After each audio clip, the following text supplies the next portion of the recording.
When you have an OCD intrusive thought, do you try to neutralize it by having to say or do something mentally in your head to get brief relief? We're going to talk all about neutralizing. Stay tuned. That's what's up next.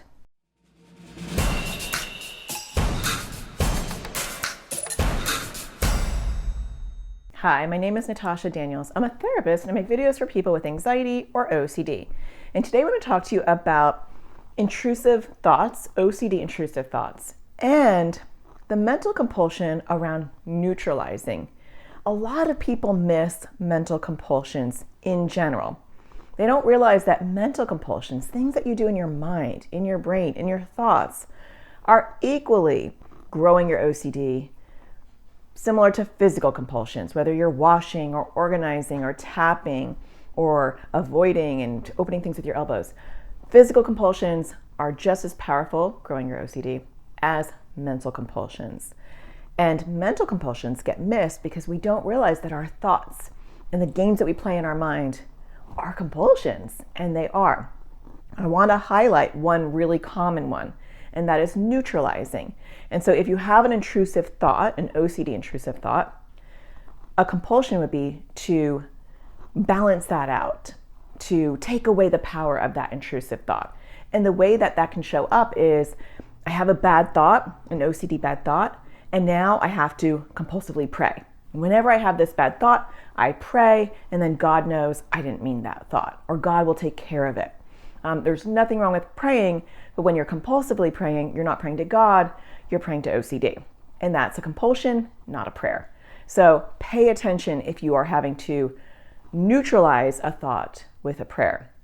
Some other common neutralizing behaviors are having to say a phrase or a word or even a number to counteract the power of the bad thought, the intrusive thought.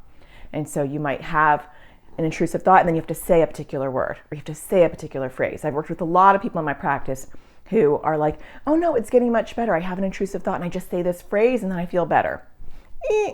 That's equally as bad as washing your hands. It's growing the neural pathways that double down and make sure that you continue to have OCD thoughts. The idea in crushing OCD and getting OCD relief is to disrupt those neural pathways, to tell OCD you're not going to do what it wants. You're going to either delay it or eventually ignore it. That's the goal.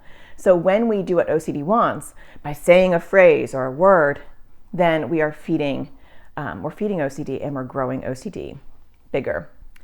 The last one I just want to highlight is you have a bad thought and then you force yourself to have a good thought. I'm putting them in quotations because there really is no power between good and bad thoughts. Only OCD will tell you that there is, but you will have an intrusive bad thought and then OCD will tell you you have to force yourself to have a good thought and the power of the bad thought will go away. You've neutralized it. How many times can I do this? In one video? A lot, apparently. So do you do that? Do you have a bad thought and then you say, oh, as long as I have a good thought, then I've neutralized it. I've taken the power away from it. Nothing bad will happen because I neutralized it. Think about what you do. Think about the thoughts that you have and if those things are showing up. What do you do about it? Well, the first thing is pay attention so you have awareness. A lot of times these things are happening without awareness, and so you're compulsing without realizing that you're compulsing, and you're growing OCD without realizing that you're growing OCD because you don't realize that those behaviors are just as powerful at growing OCD as the physical ones. So awareness is the first step. The second step is trying to resist doing that. So if you're aware and you're about to do it, this is really tricky because it's mental, you're about to do it, try to delay it. Start with delaying. Can I not say that phrase for a period of time? Even if it's 10 seconds, that's better than giving right into OCD. Making OCD wait is disrupting those neural pathways, right? OCD wants A, shoot, boop, and then B, and then A, and then B. It's wanting to, I fire, you respond fast, right, in the brain.